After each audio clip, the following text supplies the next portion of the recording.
Hi everyone, welcome to After Class, a podcast by two passionate adult ballerinas about all things adult ballet related. and some random thoughts in between. We're so glad you're here. So grab your water bottle Or a cup of coffee. and join us for a quick chat after class. Hi everyone, welcome to another episode of After Class. In today's episode, we are going to be talking about tips to help you thrive and reach your goals in 2025. So we are going to be recapping some of our best tips from episodes this year. So let's get into it. I love this episode. I think it's going to be exciting because first we're going to go into what everyone actually loved the most. So these are the top episodes that we have for the last year. And I will say that the first one is set smart goals for each quarter of this year for you to challenge yourself. Yeah. What does smart goals means? We already talked about it before in the episode. However, I'm going to remind you. It's going to be specific, measurable, achievable, and relevant. If you just make sure that when you're going to set goals for the next year, first go to quarters, just the first 3 months, and make it as relevant, as achievable as possible for you. Don't get too elaborate, don't get too crazy. Maybe your goal is just to be able to stand over one leg flat, not even your releve, but balancing over one leg.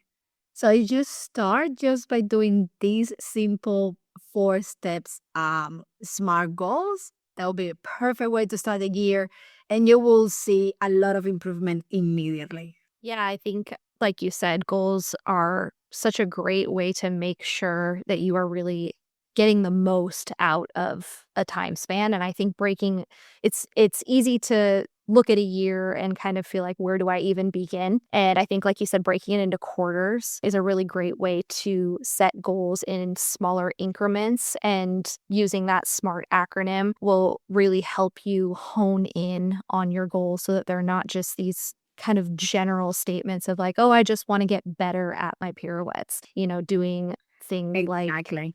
I want to have clean single pirouettes most of the time because no one's going to have perfect all the time. So again, setting goals that are attainable, things that are realistic, that'll really help you thrive in the coming year. I'm actually really excited to work on my goals for 2025. I haven't sat down yet and done it, but I will definitely be using this principle of the SMART acronym to help me be my goals too. And if you want to go back and listen to a full episode on this, the episode that we talked about this was based on the book Atomic Habits. We used a lot of the principles in that book to talk about the best way to set goals. So we will link all of the episodes that these tips are from in the show notes. You can go back and listen to the full episode that each of these are taken from. So second tip, what would you say was the second really good one from this year?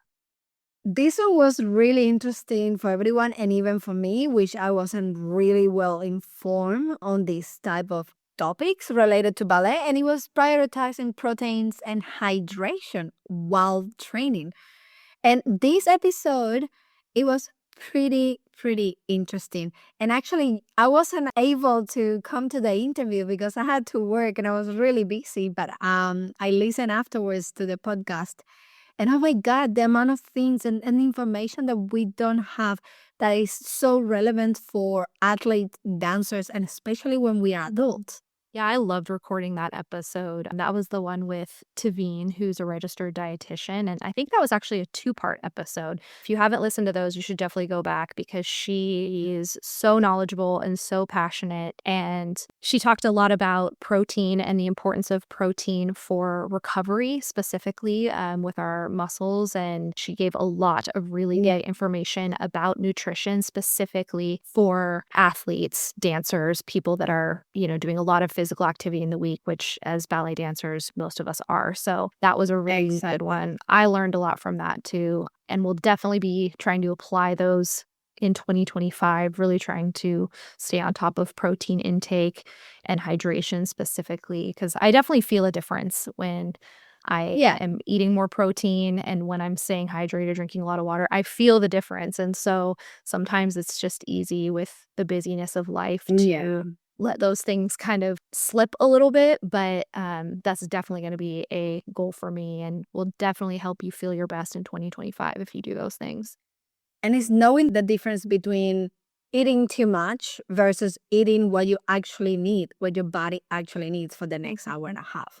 Like, I feel sometimes, and I'm pretty sure that lots of adults are like, oh my God, class is 5:30 p.m. What do I do? Do I have dinner first? Do I have dinner after? Do I have a good snack? What do I eat that I don't feel too heavy, that I don't feel too bloated? Yeah, very practical that episode. Like you said, it was like very practical questions of what types of things should I eat before a class versus after a class. So I really liked that about those episodes is that it wasn't just kind of vague general information. It was very specific things that you can apply now. That's number two. Like, these two episodes are top two episodes from 40 something episodes that we already posted. So that means that a lot of people did actually found that useful. And lots of people are asking and wondering the same. What do we eat before versus after training? What do you think would be the third topic or tip or episode that was like right there on the top this year? I mean, we talked about this concept generally in a few episodes, but I think specifically one way to really feel like you are thriving in your training in 2025 is wearing clothing that makes you feel your best in class. Like, it's funny because this has come up a couple times lately, even in my in-person class, where some of the adult dancers that maybe used to wear just leggings and a t-shirt, which there's nothing wrong with that. If that's what you feel your best in, that's what you should wear. But some of them have started to transition into wearing tights and leotards and skirts and just commenting on how it makes them really feel the part coming into class. And that's something that I definitely experienced. I know we talked about that in an episode at the very beginning when we first started recording. I think it was like episode number 2 or 3. And then we also talked about that when we had Sarah on from Tutu List, which is a great place to get your ballet clothing, your leotards, all skirts, all those things. You can do some great secondhand shopping on a budget on that website on tutulist.com. But I think that's a great way to kind of level up your training and to go into the new year really ready to feel like you're thriving, is to just be really mindful about wearing things that make you feel good coming into the studio, that make you feel confident, that make you feel pretty. I think that's a really important thing that sometimes we overlook. Exactly. And it doesn't need to be expensive, the latest brands that you need to buy. But I think it's definitely a great way to get into that mood. And especially when you start the new year, to just get like one or two new leotards with a little skirt that you can mix and match with both leotards and just start your year with that. Perfect. Yeah, I agree. It's a great way to start the new year. So, what would be our fourth tip for thriving in the new year? Something that is been always on the top of our episode is that episode that we recorded about creating a 5 minutes warm-up routine that can address a personal goals or personal problem areas. Yeah.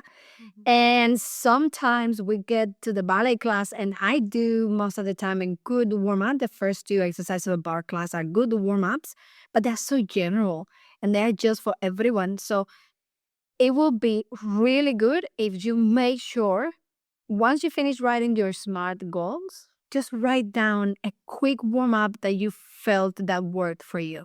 And I think if you don't really know where to begin, starting somewhere like YouTube and taking a few different warm ups and then pulling the exercises that felt really good for you specifically to kind of craft your individualized routine. I know that's essentially what I've done. I have a kind of a set warm up routine of a few exercises that I just know that I want to do before class starts.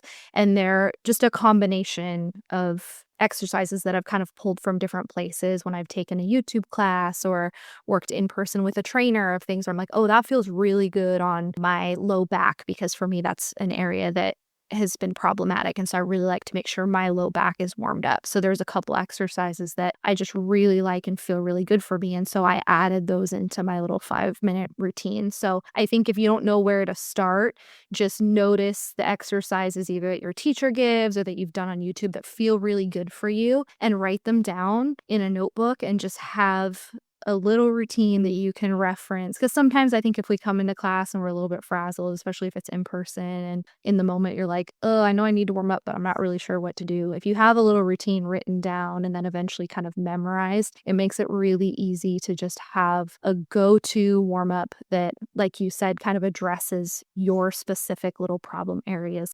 And feeling really well warmed up before class is definitely a way to feel like you're thriving in the new year, thriving in your classes. Because I know for me, like, if I don't feel really warmed up prior to starting Yes. class, it's like I feel like I spend the first 15 minutes of class just needing to get my body Yeah. in a good place. But if I start class already feeling that way, I feel like I get so much more out of the entire class and can really start moving at a full range of motion a lot sooner. And that's a really nice feeling. So I think that was a really good episode as well to go back and listen to. Definitely. The next episode that is right at the top and good tips that we gave came from incorporating cross training into your weekly schedule. Meaning, don't just trust on the ballet lessons to get stronger and to get the technique that you need. You need to do a little bit of cross training. So, talk about that a little bit more, Hannah, from your personal experience.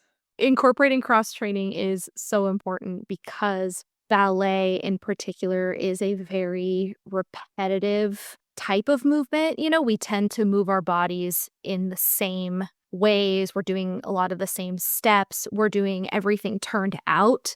So, even just that fact alone, like we need to be doing things that are also turned in parallel, working our other muscles that we're not utilizing in ballet because, as I said, ballet tends to be very repetitive and a very set way of moving. And it's easy to overtrain certain muscles or certain parts of our body and neglect other parts. And so for me, I've just found that cross training is such a great way to keep balance in my body. It's also a great way to build strength for having more power for things like jumps in class, adding weight, because obviously when we're doing ballet classes, we're not doing anything with weights, but in cross training, adding weight, doing things like with a kettlebell, ankle weights, arm weights, whatever, it's a great way to build strength that can only help you have more power for your ballet classes, more stability, more strength.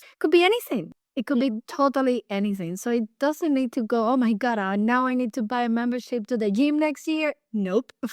That's not the case. Yeah, cross training could be anything that works different areas of your body in the same way that you need it for ballet. I think one of the things that I realized this year is that there are certain things that I want to improve in ballet that just doing more ballet is not going to address.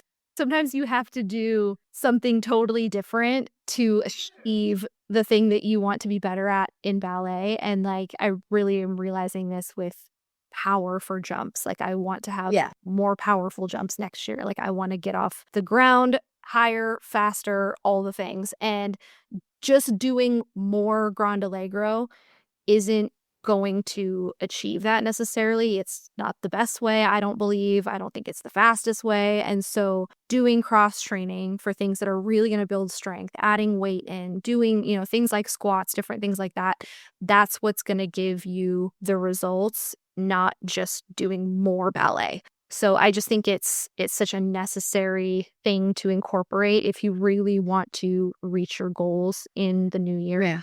There's just certain things that you just cannot achieve without cross training, in my opinion. So Definitely. But it's like everything. Take it on writing. You don't get good at writing just by writing. You need to read, you need to do this, you need to supplement with different other technique. It's not just writing and that's it. I'm gonna be a writer because I'm going to sit down and write. No, it's the same with ballet. You're not gonna get good at ballet just by doing ballet and that's it. You need to find external tools that are going to make the whole thing one, right? yeah. So what would you say for tip number 6? Supplementing your training with free YouTube classes. YouTube has so much good content Mm-hmm. for tailored for every age, for every level. To just slowly, I think like slowly you will learn what works for you, what is actually good content, what isn't. It's not all about the quality of the video, it's about the quality of the teacher that is teaching. And That's how Yeah. Hannah and we met. That's how Yeah. we met.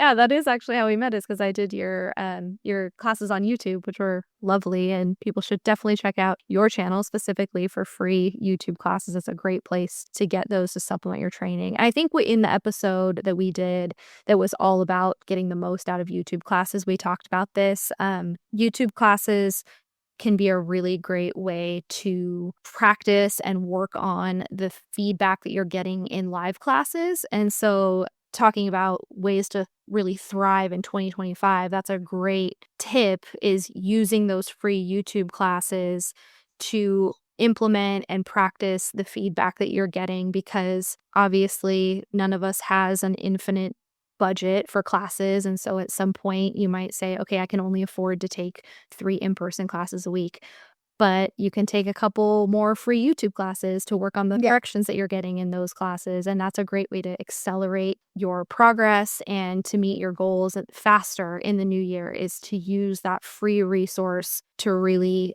expand your training and be working on things at home and not necessarily having to wait for your next live class. Yeah.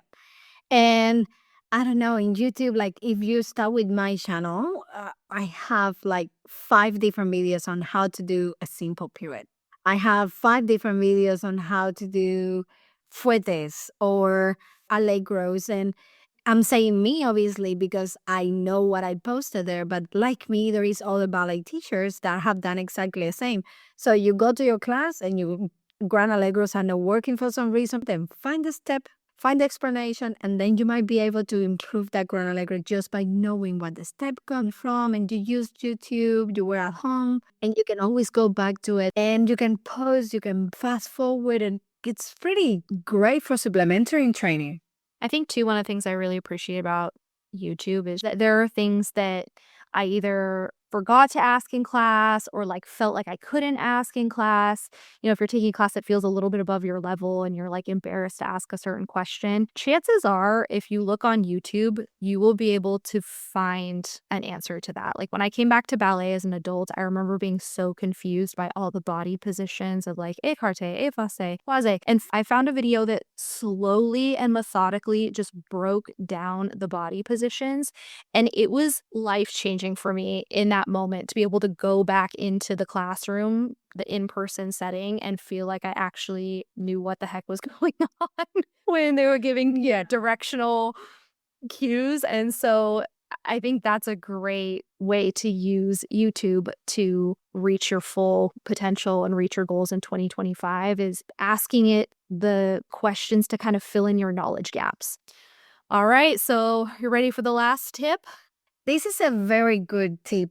Record yourself. And now that you're going to start the new year, record the first week of classes and then wait until the end of the year. And if you remember, we will remind you. Just record the last class of this upcoming year. I think it's a great way to prove to yourself that if you trust in the process, hard work pays off and you will see the improvement. Yeah, I think if you are not someone who has recorded up to this point, definitely between now and the end of the year, make it a point to record yourself and try to just record yourself semi consistently over 2025. And if you record yourself once a week or once a month, it's so great to have those videos to look back on because you can really see improvement. I think sometimes it's hard to notice improvement in ourselves, specifically with ballet, because it's so difficult and there's always so many things to work on, that I think we struggle sometimes to give ourselves credit for how far we have come, because all we're thinking about is the 20 things that we still need to work on. And so it can almost feel like you're never getting better, I think, sometimes. But filming yourself is a really good way to see your improvement in the long run. And in the moment, it's a really good way to have very clear feedback about what your body is actually doing. I think sometimes things can feel a certain way and then you see a recording and you're like, "Oh." So I think recording yourself is a really great way to thrive in your Yeah. dancing in 2025, because you're getting immediate feedback and you're also getting something in the long term to compare yourself to. And both of those things are really, really valuable for achieving your goals. We believe in you. We're going to work on setting our own goals. One of my goals would be to keep my baby alive. I think you're going to do even better than just keeping your baby alive. I think the baby's going to thrive. Oh gosh, then the next goal will be making a ballet dancer. That is not an option in this house. Hopefully he really likes it because Lord knows we need more male dancers. Yeah, exactly. We definitely do. So this has been lovely. I can't express how amazing it's been to go over our podcast website and see the top episodes. I think the last time I checked, we had almost 5,000 downloads, and that's not including the YouTube views. So I think adding a YouTube, that's probably a couple thousand more just from YouTube alone. So it's been really fun to see the progress, to hear from you guys. Please always feel free to reach out via email. We've got some fun emails from people. We absolutely love that, and it kind of gives us the inspiration and motivation to keep going. So we welcome the feedback, but it has been a really fun year. This is going to be our last podcast of 2024, I think, when it goes up, right? We are coming with good news and new vibes, and we are coming up maybe with the new styles next year. Yeah. Some updates to the look and feel, some special guests that we're really excited to have. And please, too, this would be a great time to send in if you have any requests for topics, because we are going to be doing some planning. Any suggestions, any requests, we would love to hear them. Thank you guys for your support in 2024. It's really meant a lot. Love you all, and we will see you next year. Thank you for listening to After Class. Join the community on YouTube and Instagram, or come dance with us, our weekly Zoom classes for adult ballerinas like you. Links included in the episode description. Special thank you to our sponsors. See you next time after class. Podcast produced by Mission Bridge Media.